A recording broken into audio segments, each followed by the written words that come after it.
Picture this. You're stuck in a muddy hole for months, surrounded by rotting corpses, constant gunfire, and the ever-present threat of death. How do you keep your sanity? Well, if you're a World War I soldier, you get creative. And by creative, I mean disturbingly, darkly, almost psychotically creative. Today, we're diving into 5 pastimes that World War I soldiers invented to stay entertained. Fair warning, these aren't your typical board games. Welcome to Brother Board Plays, your home for war stories and history. If you don't want to miss out on the future videos, smash that like button, hit that bell icon, and subscribe to the channel. Let's dive in. World War I wasn't just about battles and mud, though there was plenty of both.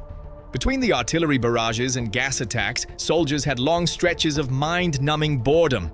And when you're living in conditions that would make a medieval dungeon look luxurious, your idea of entertainment tends to get, well, let's call it unconventional. These 5 activities reveal just how far human ingenuity can go when desperation meets dark humor. Some are surprisingly wholesome, others are absolutely horrifying, and all of them show what happens when ordinary people are pushed to extraordinary circumstances. So grab your gas mask and steel helmet. We're going into the trenches. Let's start with something that sounds innocent but definitely wasn't: chatting. No, this wasn't soldiers having friendly conversations over tea. This was psychological warfare against the smallest enemy on the battlefield: lice. Trench conditions were perfect for these tiny parasites. Soldiers couldn't wash their clothes for weeks. They slept in filthy conditions, and body lice spread like wildfire through the ranks. These weren't just annoying. They carried typhus and trench fever, diseases that could kill you just as dead as any German bullet. So soldiers fought back with what they called chatting, systematically picking lice from each other's clothes and uniforms. But here's where it gets twisted. Instead of just crushing them, they'd drop the live lice onto hot boot polish, or hold them over candle flames. Picture this scene: grown men, hardened by months of warfare, sitting around giggling like children as tiny lice popped and chirped in the flames.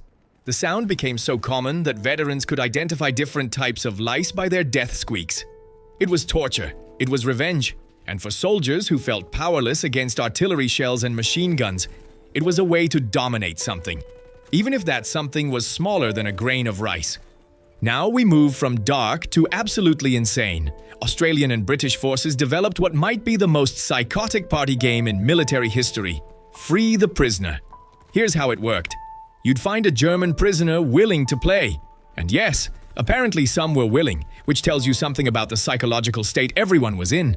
You'd slip a live hand grenade into his pocket, pull the pin, then count 1, 2, and let him run. The prisoner's job was to grab the grenade from his pocket and hurl it away before it exploded. If he succeeded, he won and got to keep playing. If he didn't, well, let's just say the game ended permanently. This wasn't officially sanctioned, obviously. It was the kind of activity that happened in the gray areas of warfare, when normal moral boundaries had been completely shattered by months of industrialized killing. The fact that some prisoners allegedly participated suggests either incredible bravery, complete despair, or the simple reality that in the trenches, even a deadly game offered better odds than execution or slow starvation. Modern historians struggle to document how common this actually was, but the fact that multiple sources mention it suggests it happened more than once, which is disturbing enough. From psychotic to surprisingly wholesome, beetle racing. Yes, soldiers turned dung beetles into racehorses, and it was apparently serious business. Each soldier would choose their champion beetle, usually a particularly robust dung beetle, since they were abundant in the filthy trench conditions. They'd place a sugar cube at the far end of a makeshift table, set their beetles at the starting line, and bet matchsticks, cigarettes, or food rations on the outcome. The first beetle to reach the sugar cube won, and the insect got to feast while its owner collected the winnings. Some soldiers became known for their beetle selection skills, developing reputations as expert jockeys who could spot a winner. What makes this particularly poignant is that in a world where everything was trying to kill you, soldiers found joy in watching something so small and simple chase after sweetness. It was a reminder that life, even the tiniest, most insignificant life, could still choose to run towards something good. Veterans later recalled that some beetle races drew bigger crowds and generated more excitement than mail call. When you're living in hell, sometimes watching a bug chase sugar is the closest thing to hope you can find. At Gallipoli, the Peninsula campaign that became synonymous with military disaster, soldiers faced a unique problem. No fresh water for bathing, but plenty of seawater filled with floating horrors. The beaches and waters around Gallipoli were polluted with the corpses of mules, horses, and humans. Shell craters had turned parts of the coastline into stagnant pools of death and decay. And yet, desperate for relief from the heat, dirt, and lice, soldiers would dive in anyway. Swimming became both recreation and necessity. Men would strip down and plunge into water that was literally contaminated with rotting flesh, betting each other on who could swim the farthest or hold their breath the longest in this macabre soup. The danger was real and immediate. On June 23, 1915, a Turkish shell exploded near the swimming area, severing a soldier's arm as he swam. Others drowned when exhaustion overtook them in the polluted water. Some contracted diseases from the contaminated conditions that proved just as fatal as enemy bullets. But perhaps most haunting was how normalized it became. Soldiers would casually swim past floating corpses, treating death as just another obstacle in their improvised swimming pool. It was a perfect metaphor for how war distorts normal human responses to horror. Our final story comes from 1917 and a Sergeant Parker who spotted something unusual near his dugout: a wooden ammunition box and 2 shovels. What happened next could only occur to minds broken by too much war and too little sanity. Parker and a rival soldier decided to hold their own regatta, using the ammunition box as a boat and the shovels as oars. Their race course? The Yser Canal, a waterway that had become a flowing mixture of mud, industrial waste, decomposing organic matter, and whatever chemicals had been dumped upstream.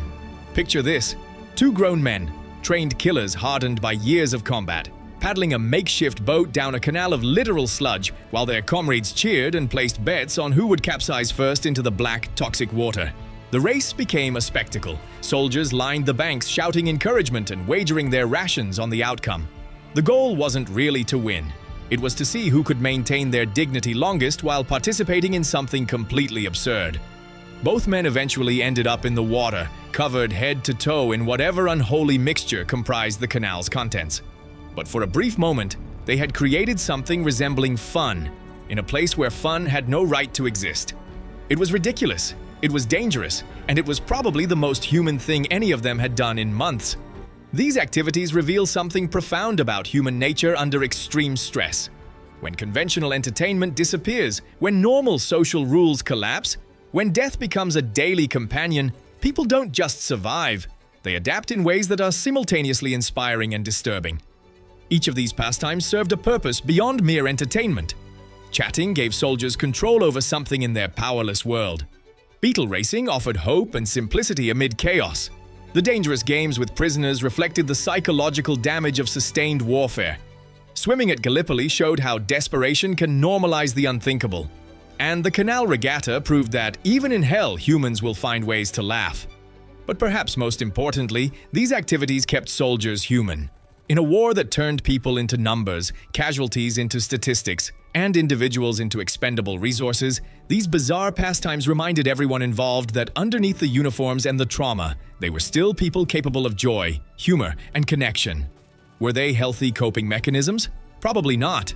Were they necessary? Almost certainly.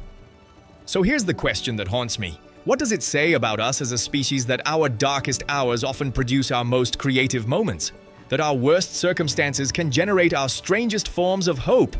These soldiers created entertainment from insects, found sport in contaminated water, and turned instruments of death into games.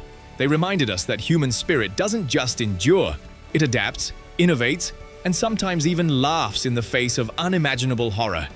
The next time you complain about being bored, remember the soldiers who turned lice into fireworks and beetles into champions. Because sometimes, the greatest victory isn't defeating your enemy. It's refusing to let circumstances destroy your humanity, even when that humanity takes some very, very strange forms. What other dark historical facts would you like us to explore? Let us know in the comments. And subscribe if you enjoyed this dive into the stranger side of history.